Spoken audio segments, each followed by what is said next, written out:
negotiators and by the British negotiators in recent times in respect of the critical issue of Ireland. My understanding, Taoiseach, is that some progress has been made on the common travel area, and I welcome that. It is the only area where there is an agreed principles paper, and I think that's progress, although I do think that there will be issues in relation to the rights of EU nationals who are not Irish citizens, and that will be a concern for some. But it is a step forward, at least on that issue, that there seems to be agreement. But on the issue of the Good Friday Agreement and on the issue of the border, there is no such agreement, Taoiseach. And you know that the Good Friday Agreement is incompatible with Brexit. The Good Friday Agreement is an international document. It's a complex document in many respects because it's underpinned by Irish law, by British law and by European Union law. And there are clear breaches of the Good Friday Agreement if the North is taken out of the customs union against its will, if it's taken out of the single market against its will, and if the Good Friday Agreement is taken out of the European Union in terms of protections of the European Court of Justice and the European Court of Human Rights. And all of these are very important issues. One of the proposals that we have put forward, Taoiseach, is that the Good Friday Agreement would stay in the European Union and that it would be attached as a protocol or an annex to the eventual withdrawal agreement to ensure it continues to enjoy the full protections of the European Union, the full legal underpinnings. And that's the only way in which we can protect in all its parts the Good Friday Agreement. So my question is that also the stated position of the Irish Government? There's also been no movement on the border.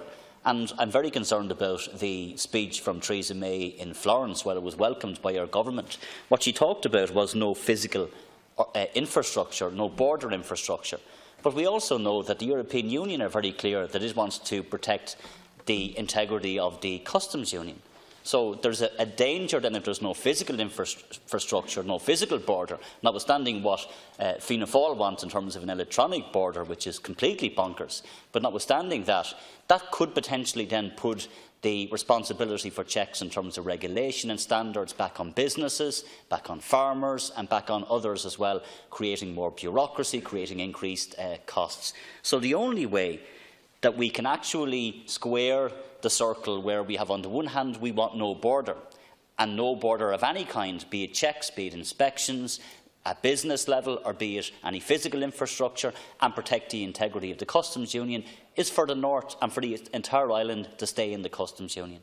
And obviously, while Britain staying in the customs union would be the best outcome, if that's not possible, and we will try and find common cause with people in Britain, will you support the North staying in the customs union and the single market? Because if the North comes out of the customs union and the single market, notwithstanding all of the geniuses that might come up with all sorts of different solutions, the reality is it will have an impact in terms of the movement of goods and services, and that is going to be bad for the economy.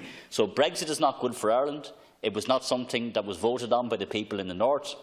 It is not an Irish incarnation, it is a British incarnation, and we should not suffer the consequences. So there can be no step backwards in terms of the Good Friday Agreement, no step backwards in terms of the border, no step backwards in terms of citizens' rights, and the best and only way to achieve that is for special status for the North within the European Union. And can I ask, Taoiseach, what is the current position of the British Government? Because we still haven't seen any actual tangible solutions coming from them. Has your government been given any papers beyond what is in the public domain? Because we're very concerned that there has nothing been put on the table by the British government up to now in respect of actual solutions. Questions and answers later. Deputy